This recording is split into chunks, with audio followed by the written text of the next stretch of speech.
Kembali akan menceritakan kisah tentang nabi-nabi Allah. Nabi satu ini termasuk dalam 25 nabi yang namanya tercantum di dalam Al-Quran. Kisahnya sangat menarik untuk disimak, karena setan bahkan sampai iblis turun tangan pun tak sanggup untuk menggoda manusia pilihan Allah Subhanahu wa Ta'ala ini. Ditambah lagi, nabi ini seringkali dikait-kaitkan dengan tokoh Buddha. Banyak yang beranggapan bahwa beliau adalah sosok Siddhartha Gautama yang menjadi pendiri dari agama Buddha. Untuk itu, di video kali ini, kita akan membahas tentang kisah Nabi Allah Zulkifli alaihissalam. Assalamualaikum warahmatullahi wabarakatuh, sobat beriman yang dimuliakan Allah. Alangkah lebih baik jika sahabat sekalian bantu channel ini terus berkembang dengan cara like, komen, dan subscribe. Semoga kita selalu dalam keadaan sehat walafiat, dipanjangkan rezekinya, dan dimudahkan urusannya. Amin ya rabbal alamin. Nama Nabi Zulkifli disebutkan hanya 2 kali di dalam Al-Quran, yaitu di dalam surat Syad ayat ke-48. Dan ingatlah kan Ismail, Ilyasa, dan Zulkifli. Semuanya termasuk orang-orang yang paling baik. Kemudian di surat Al-Anbiya ayat ke-85. Dan ingatlah kisah Ismail, Idris, dan Zulkifli. Semuanya mereka termasuk orang-orang yang sabar. Meskipun Zulkifli tidak disebutkan secara tegas dalam Al-Quran bahwa beliau adalah seorang nabi, karena di kedua ayat tersebut nama Zulkifli disebutkan dengan pujian bersamaan dengan para nabi lainnya, maka para ulama dan sejarawan menyimpulkan bahwa Zulkifli juga seorang nabi. Menurut pendapat dari Imam Ibnu Katsir di dalam tafsir Al-Quran Al-Azim, beliau menegaskan bahwa Zulkifli adalah seorang nabi utusan Allah Subhanahu wa Ta'ala.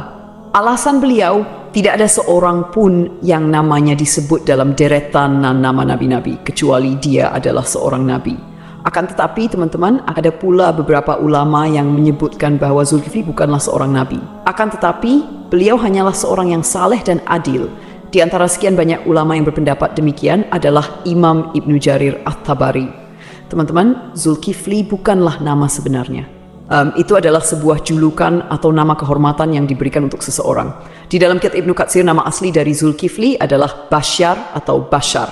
Disebutkan juga di sana bahwa Nabi Zulkifli adalah putra dari Nabi Ayub alaihissalam. Jadi nasab beliau adalah Basyar bin Ayub. Nasab lengkapnya adalah Basyar bin Ayub bin Amus bin Tawaf bin Rum bin Aish bin Ishaq bin Ibrahim al-Khalil. Beliau hidup sekitar abad ke-16 sampai abad ke-15 sebelum Masehi dan diutus Allah Subhanahu wa Ta'ala kepada suatu kaum yang bernama Arami atau Amori. Kaum ini adalah bangsa Romawi kuno yang tinggal di wilayah sekitar Damaskus, Suriah, dan Yordania.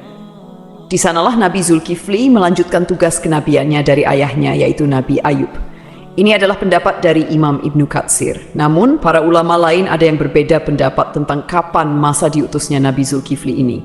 Kalau menurut Imam Ibnu Jarir At-Tabari, Nabi Zulkifli adalah penerus dari Nabi Ilyasa yang hidup sekitar abad ke-9 Masehi. Namun, antara Imam Ibnu Katsir dan Imam At-Tabari sama-sama menyebutkan bahwa Nabi Zulkifli adalah salah seorang raja di negeri Syam. Kisahnya begini, teman-teman. Ada sebuah negeri di Syam yang dipimpin oleh seorang raja saleh. Raja ini merupakan salah seorang nabi yang diutus Allah Subhanahu wa Ta'ala. Beliau bernama Raja Ilyasa atau Nabi Ilyasa. Ketika itu Nabi Ilyasa sudah sangat tua dan beliau tidak memiliki anak laki-laki sebagai penerusnya. Maka ketika itu Nabi atau Raja Ilyasa mengumpulkan rakyatnya di suatu tempat. Kemudian Nabi Ilyasa berkata, "Wahai kaumku, saat ini aku sudah sangat tua dan tidak memiliki pengganti di kerajaan ini. Aku akan menunjuk salah seorang di antara kalian untuk menjadi penggantiku selagi aku masih hidup dan agar aku bisa melihat bagaimana kerjanya. Siapa yang mau menerima 3 hal dariku, maka aku akan tunjuk dia sebagai penggantiku. Yang pertama, selalu berpuasa di siang hari. Yang kedua, selalu salat pada malam hari. Dan yang ketiga, dia tidak pernah marah seumur hidupnya. Siapakah dari kalian yang mau?" Makanya, orang-orang dari kaumnya merasa tak sanggup melakukannya. Mereka pun saling tatap-tapan satu sama lain, berharap salah seorang di antara mereka ada yang tunjuk tangan. Namun, ditunggu beberapa lama, tak satu pun orang mau melakukannya ketika itu. Lalu dari barisan belakang ada yang menyahut, "Saya, wahai Nabiullah." Suara itu berasal dari seorang laki-laki yang usianya masih sangat muda.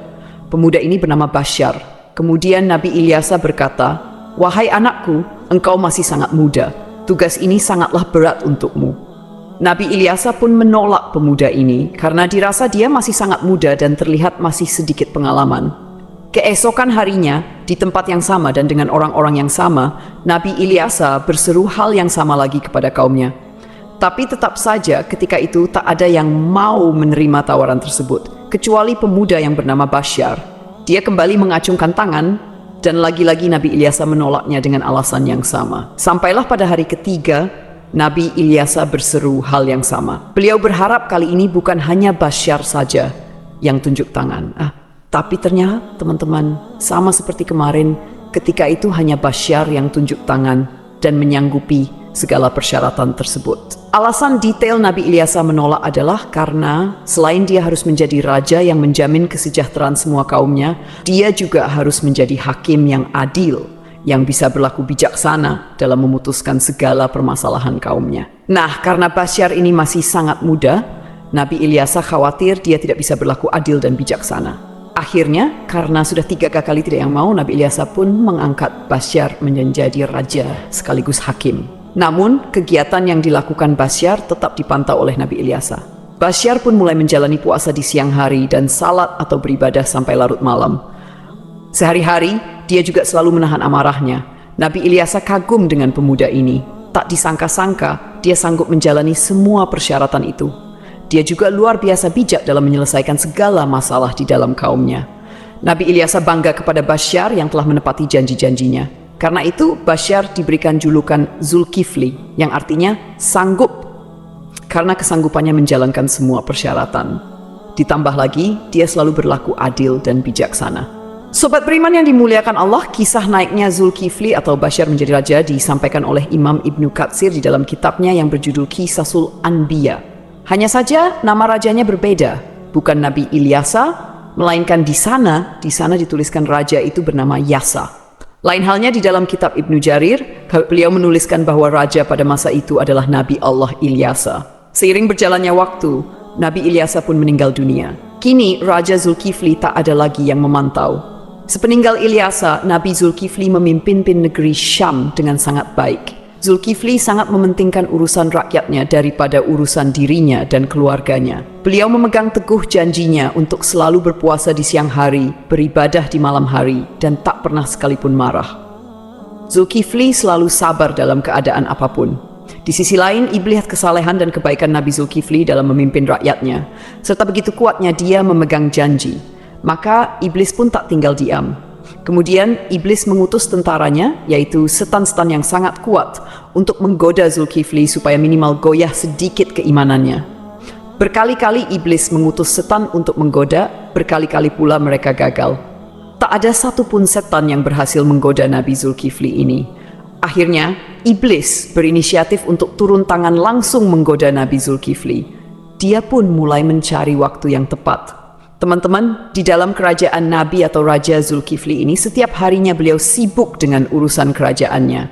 Setiap hari jadwal beliau dari pagi sampai siang adalah berangkat ke pengadilan di negeri itu untuk menjadi hakim dan menyelesaikan masalah-masalah rakyatnya. Kemudian, persidangan dilanjutkan kembali setelah beliau bangun. Persidangan pun berlangsung hingga sore atau malam hari. Malam harinya, beliau beribadah dan berdoa sampai larut malam. Keesokan paginya, beliau kembali ke persidangan. Begitulah rutinitas yang dilakukan Nabi Zulkifli setiap harinya. Zulkifli benar-benar merupakan figur seorang raja yang memuliakan seluruh rakyatnya. Melihat kesalehan Nabi Zulkifli, iblis pun mencari peluang untuk menggoda beliau. Kali ini, iblis berniat membuat Nabi Zulkifli marah, agar beliau melanggar janjinya kepada Nabi Ilyasa untuk tidak marah sama sekali. Akhirnya, pada suatu hari, iblis datang menemui Nabi Zulkifli dengan menyamar sebagai seorang kakek tua renta dan miskin. Hari itu, Nabi Zulkifli sedang merasa sangat lelah. Ketika jam istirahatnya tiba, beliau segera pulang lebih awal untuk tidur siang. Baru saja beliau hampir terlelap, iblis yang menyamar sebagai kakek tua mengetuk pintu kamarnya. Dari dalam kamar, Nabi Zulkifli bertanya, "Siapa itu?" Iblis menjawab, "Aku orang tua yang teraniaya." Nabi Zulkifli pun bangun dan membukakan pintu. Iblis kemudian mengarang cerita mengaku bahwa ia mengalami banyak perlakuan semena-mena dari kaumnya. Ia terus bercerita panjang lebar hingga waktu istirahat Nabi Zulkifli habis. Meski kelelahan, Nabi Zulkifli tetap mendengarkan cerita itu dengan sabar. Ketika tiba waktunya untuk kembali ke persidangan, Nabi Zulkifli berkata, "Wahai paman, engkau bisa meneruskan ceritamu nanti. Datanglah ke tempat persidangan sore ini. Aku akan membantu menyelesaikan masalahmu di sana." Nabi Zulkifli pun kembali ke persidangan dan menjalankan tugasnya sebagai hakim. Namun ketika sore tiba, kakek tua itu tidak kunjung datang. Nabi Zulkifli menunggu hingga malam hari, tetapi kakek tua itu tetap tidak muncul. Beliau pun pulang ke rumah dengan pikiran bahwa mungkin kakek tua itu akan datang esok hari. Keesokan harinya, Nabi Zulkifli seperti biasa duduk di persidangan untuk menyelesaikan permasalahan rakyatnya. Beliau menunggu hingga siang, tetapi kakek tua itu tetap tidak datang. Ketika waktu istirahat tiba, Nabi Zulkifli menutup sementara majelisnya dan pulang untuk tidur siang. Namun baru saja beliau tertidur, kakek tua yang sama kembali mengetuk pintu. Nabi Zulkifli membuka pintu dan berkata dengan lembut, "Wahai paman, bukankah sudah kukatakan padamu kemarin, datanglah ketika aku di persidangan. Aku akan menyelesaikan masalahmu di sana." Namun kakek tua itu kembali mengarang cerita, berbicara panjang lebar hingga waktu istirahat Nabi Zulkifli habis untuk kedua kalinya. Meski sangat lelah, Nabi Zulkifli tetap sabar. Beliau berkata, "Wahai paman, datanglah ke majelisku sore ini. Aku akan menunggumu di sana untuk menyelesaikan masalahmu." Kakek tua itu pergi dan Nabi Zulkifli kembali ke persidangannya. Karena tak sempat istirahat, beliau tampak sangat lelah dan mengantuk. Ketika sore tiba, Nabi Zulkifli mencari kakek tua itu di tempat persidangan, tetapi kakek tua itu tidak datang lagi. Nabi Zulkifli berdoa kepada Allah Subhanahu wa Ta'ala agar diberikan kesabaran dan keteguhan hati sehingga beliau tidak marah. Pada hari ketiga, ketika waktu istirahat tiba, Nabi Zulkifli pulang dengan cepat. Hari itu, beliau merasa sangat lelah, bahkan lebih lelah dari hari sebelumnya. Ketika waktu istirahat tiba, beliau menyampaikan pesan kepada para penjaganya, "Jangan biarkan siapapun mendekati pintu ini. Aku ingin tidur. Hari ini aku sangat lelah." Baru saja Nabi Zulkifli tertidur, iblis yang menyamar sebagai kakek tua kembali datang dan mengetuk pintu. Namun, penjaga pintu dengan tegas berkata, "Hai paman, raja sedang istirahat. Beliau tidak ingin diganggu." Kakek itu berusaha memaksa masuk dengan alasan, "Aku sudah memiliki janji dengan raja untuk bertemu hari ini."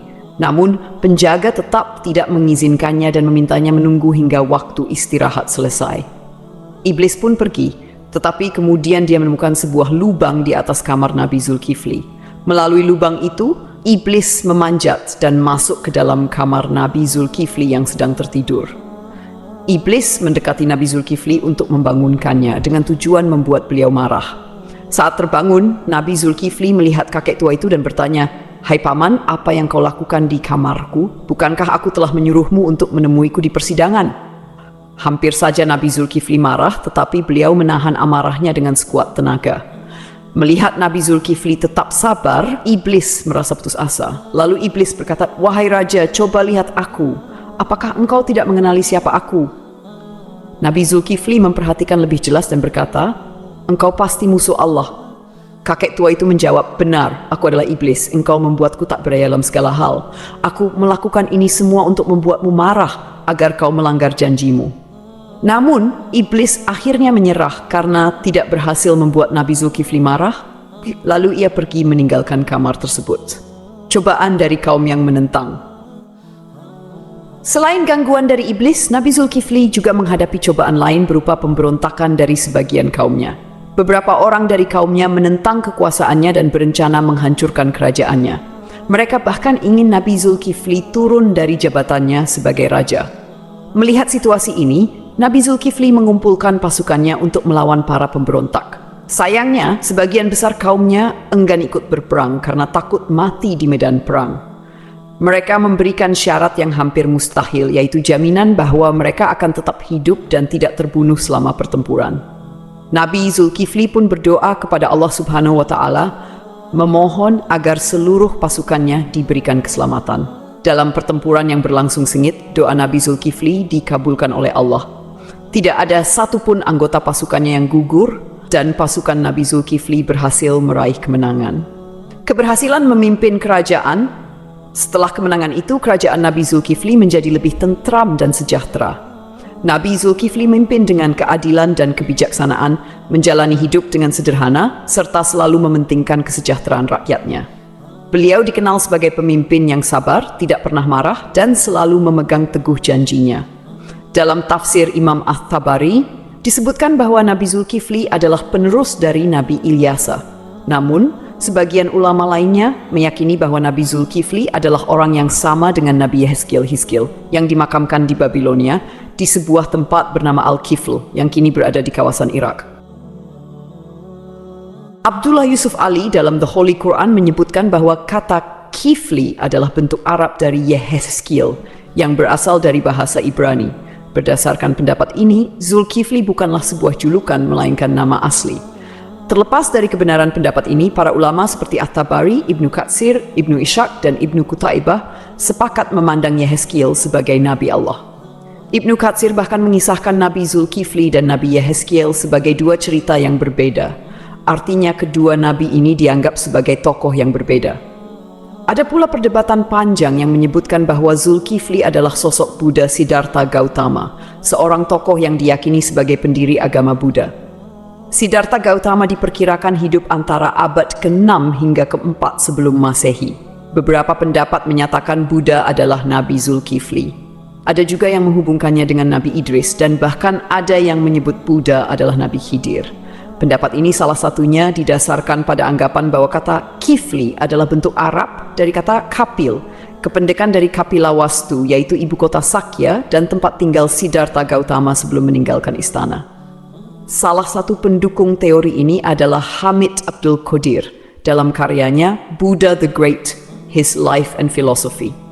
Beliau menyimpulkan bahwa prinsip hidup Nabi Zulkifli memiliki banyak kesamaan dengan filosofi yang diajarkan Siddhartha Gautama. Pendapat ini diperkuat oleh Al-Qasimi, seorang ahli tafsir yang menafsirkan surat Tin. Saida, pohon Tin, tempat Buddha mendapatkan wahyu dan menjadi rasul. 2. Pohon Zaitun, tempat Nabi Isa diangkat menjadi nabi dan rasul. 3. Gunung Sinai, tempat Nabi Musa menerima mandat dari Allah. 4. Negeri Mekah yang aman, tempat Nabi Muhammad SAW menerima wahyu. Dalam tafsir tersebut, timbul pertanyaan mengapa agama Buddha dan Kristen disebut lebih awal dibandingkan Yahudi dan Islam. Ibnu Taimiyah menjelaskan bahwa hal ini karena agama Buddha berada lebih jauh dari kebenaran, kemudian Kristen dan Yahudi lebih mendekati, sedangkan Islam disebut terakhir karena kesempurnaannya. Namun, ada juga pendapat lain yang menghubungkan Buddha dengan Nabi Khidir. Dalam Al-Milal wa Nihal yang ditulis oleh As-Syahrastani dijelaskan bahwa jika ajaran-ajaran Buddha benar, maka ia memiliki banyak kesamaan dengan Nabi Khidir. Adapun menyatakan Buddha adalah Nabi Idris didasarkan pada beberapa kesamaan, seperti aturan memakai jubah kebihuan. Dalam kitab Mustadrak Al-Hakim dari Ibnu Abbas disebutkan bahwa menjahit adalah salah satu keahlian Nabi Idris.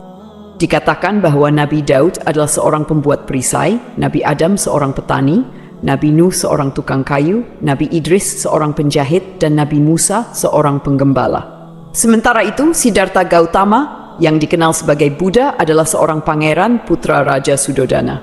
Pada usia 7 tahun, Pangeran Siddhartha memiliki 3 kolam bunga teratai, yaitu kolam bunga teratai biru Upala, kolam bunga teratai merah Paduma, dan kolam bunga teratai putih Pundarika.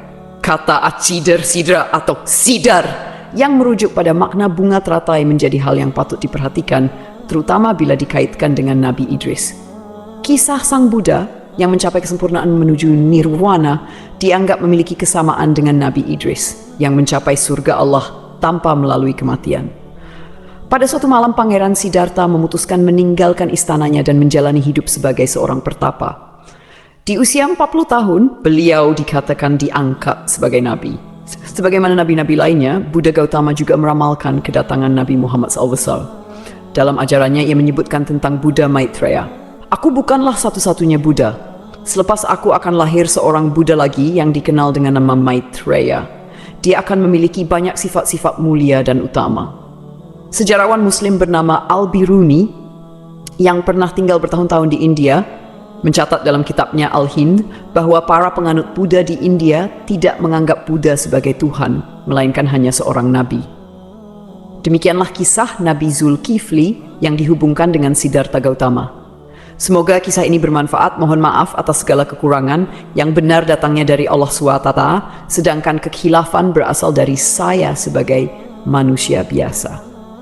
Sampai jumpa pada kisah-kisah seru lainnya. Wassalamualaikum warahmatullahi wabarakatuh.